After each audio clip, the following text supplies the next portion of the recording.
For today's review, I would like to thank Star Speakers Audio Library Malaysia, which is based in Petaling Jaya, Selangor.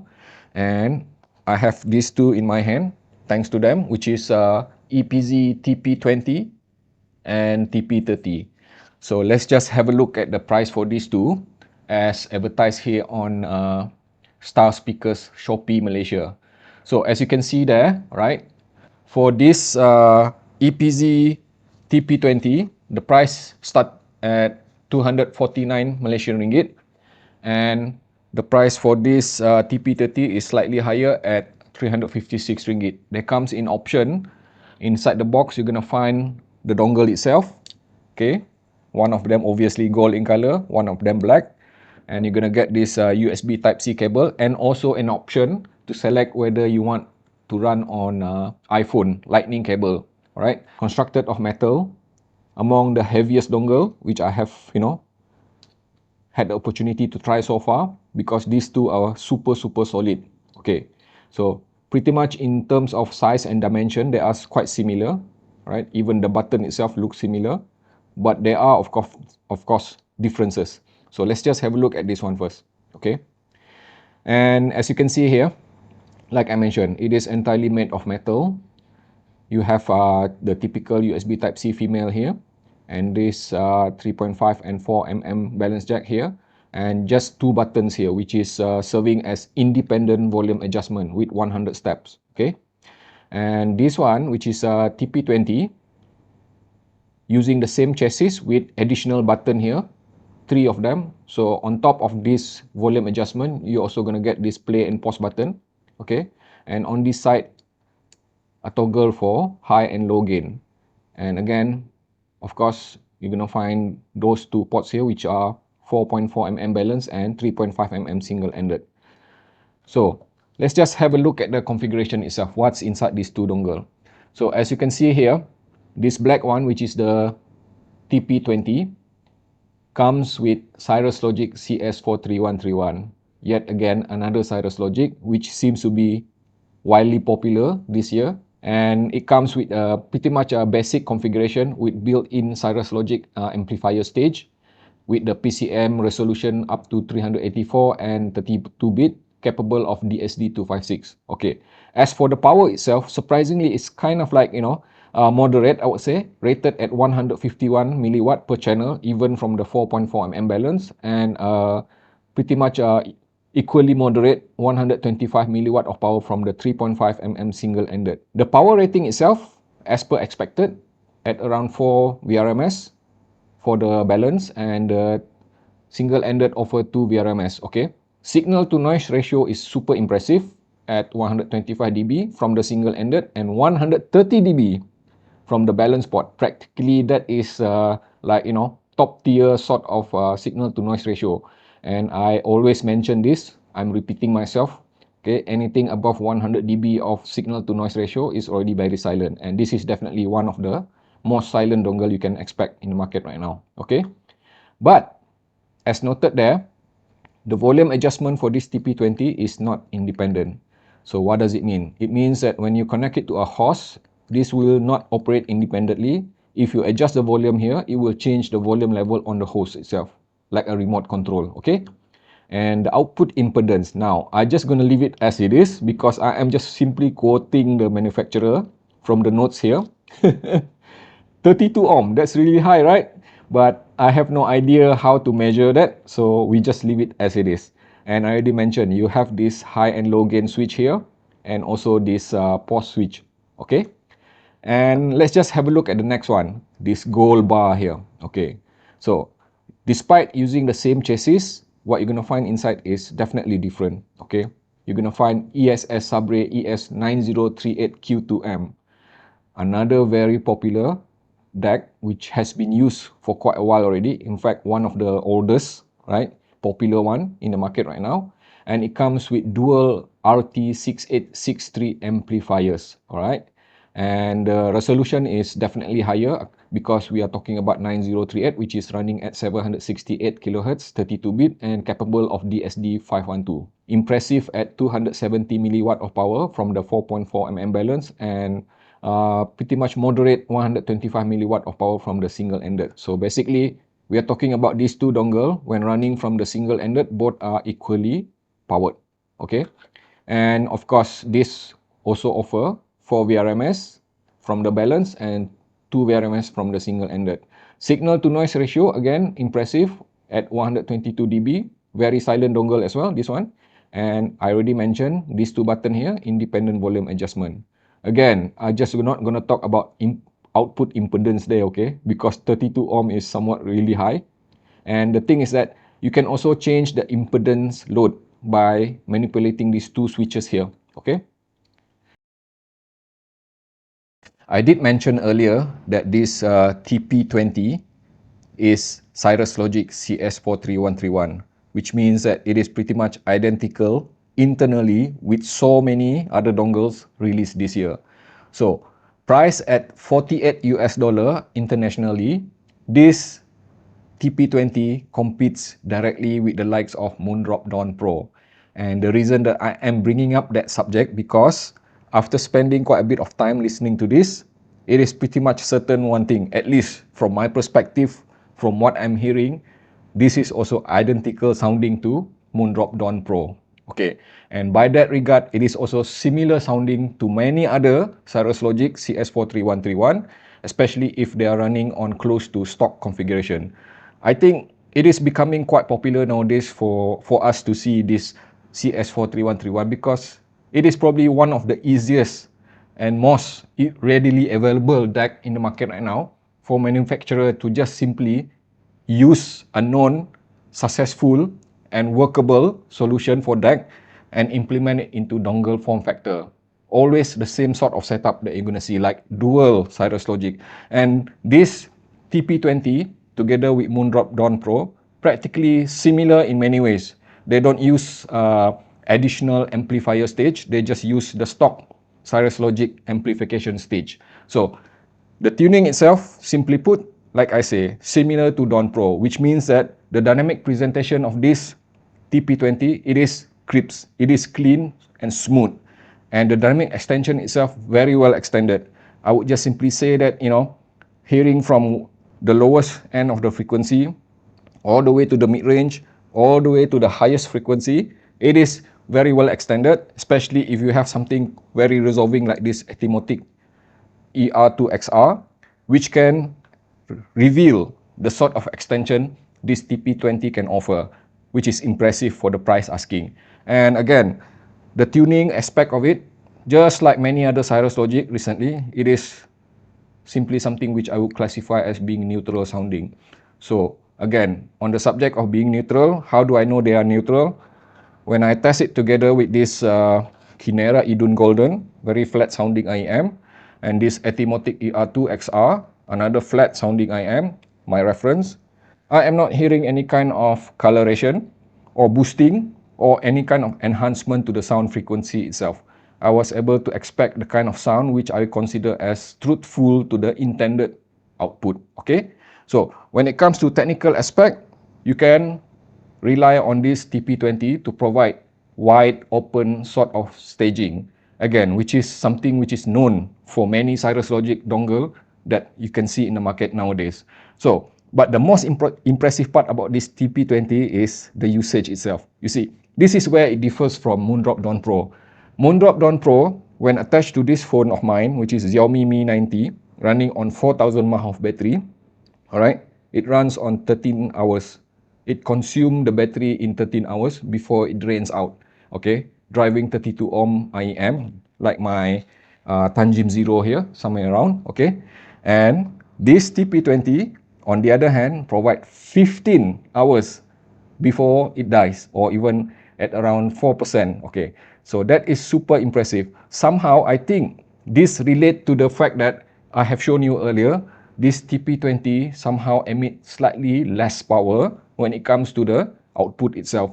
So it reflects on the usage. So if you're looking for something which is highly efficient for portable usage, TP20 is the answer. Okay, and when it comes to synergy, no problem at all. You see here, my IEM, I spent quite a lot of time using it with the two IEM which I have already shown you, which is this Atimotic ER2XR, Kinera Idun Golden, Final Audio A5000, Hidis MP145, and I spent quite a bit of time as well running on another magnetic planar, which is Sivga Nightingale here. And of course, with this, no issue at all. It can synergize practically with anything because of that nature of being neutral, uncolored. So it is transparent enough to reveal the sort of sound signature with different type of partner. Alright, so now let's talk about the power itself. Despite being mentioned earlier that the rating for this TP20 is somewhat moderate, I was quite surprised it was still able to drive this Fostech T40 RP MK3, which I have here. So you have seen my previous video probably, and this is one of the hardest to drive headphone which I have in my possession right now. And it is even impressive. Running on PC with a volume of 32 out of 100, I was already able to get the sort of sound which I would consider as full, wholesome. You know, it is even rich sounding. So surprisingly, despite the low rating, the actual performance itself is quite impressive from this TP20. Price higher than TP20 at 82 US dollar. Let's just reflect something on the build, the construction and the design of this TP30. Okay, first of all, obviously it is meant to be a bit more premium than TP20, and the tuning itself is different as well. Okay, to put things into perspective, let me just, recap back some of the releases of ES9038Q2M, which is a popular DAC from ESS Sabre for being so very versatile and highly resolving. Okay, the first instance of this setup was seen on Xiangling UA2. Okay, probably you are familiar with that dongle because practically the DAC itself, which is ES9038Q2M, and the amplifier RT something 6362 something, okay, is identical to Xiangling UA2. The difference is that this one has dual amplifier stage and also double the power, and I would just even say also better tuning overall. Okay, so I would just simply classify this pretty much similar to Xiangling UA2, probably among the warmest sounding ESS Sabre that you can hear. And I would even draw comparison against something which is very well known to other people as well, which is AudioQuest Cobalt, okay, which I have reviewed probably like over 2 years ago. So they all share the same sort of sound signature, which is surprisingly organic, warm, smooth, and the sort of performance which I would consider as more towards being musical rather than analytical. Let's have a look at the way it presents the dynamic itself. First, let's just have a look at the extension. Okay, so in comparison with the current standard, which is quite high nowadays, especially when we are talking about comparison against like this competition here, iBasso DC06 Pro and DC Elite, which I have just reviewed like 2 days ago, and this Hibi FC6, one of my favorite, and so many other dongle which I have here.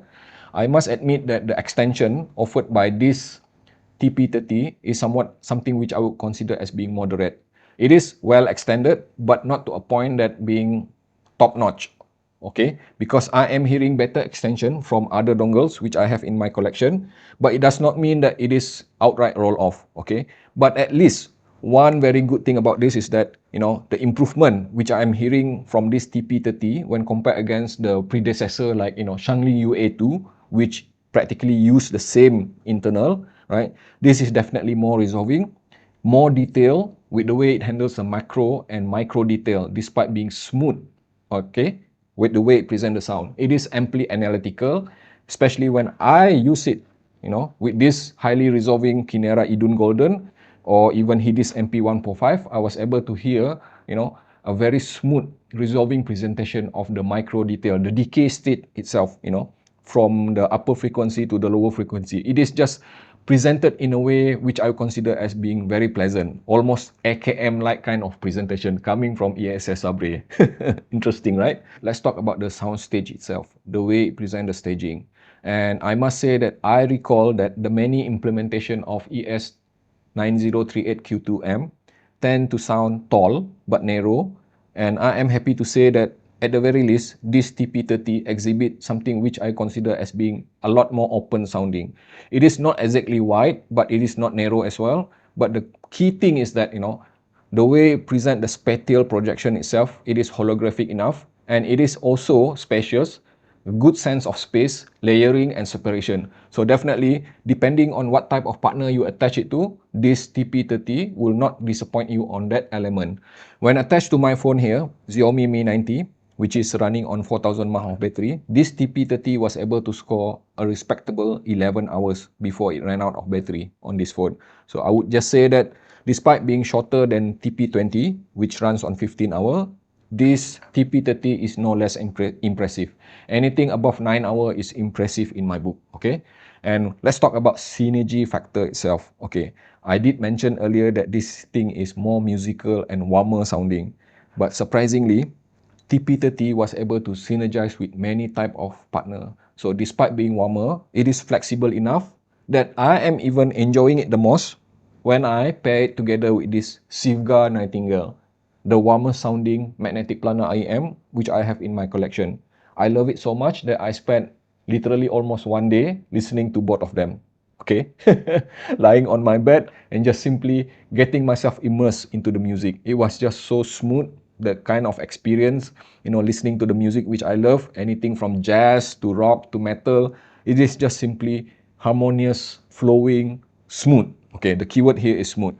And so does when I attach it to much more, let's say, resolving type of partner, which is HIDIS MP145. No issue at all. This TP30 was able to synergize with anything. And in relation to that, talking about power, this TP30 actually performed better than TP20 when it comes to this hard to drive headphone here. Again, Fostek T40 RPM K3. I was able to get the sort of sound which I would even consider as being analytical, okay? The sort of sound which I would expect from entry-level desktop.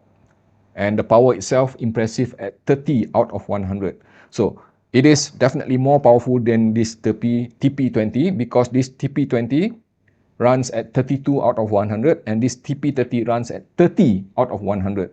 2 point lower on the loudness itself.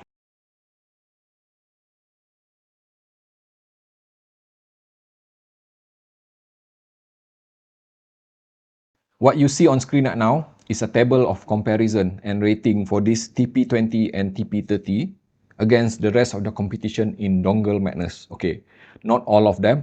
That is how much I can fit into that window so that you have an idea how do they compare against the rest of the competition.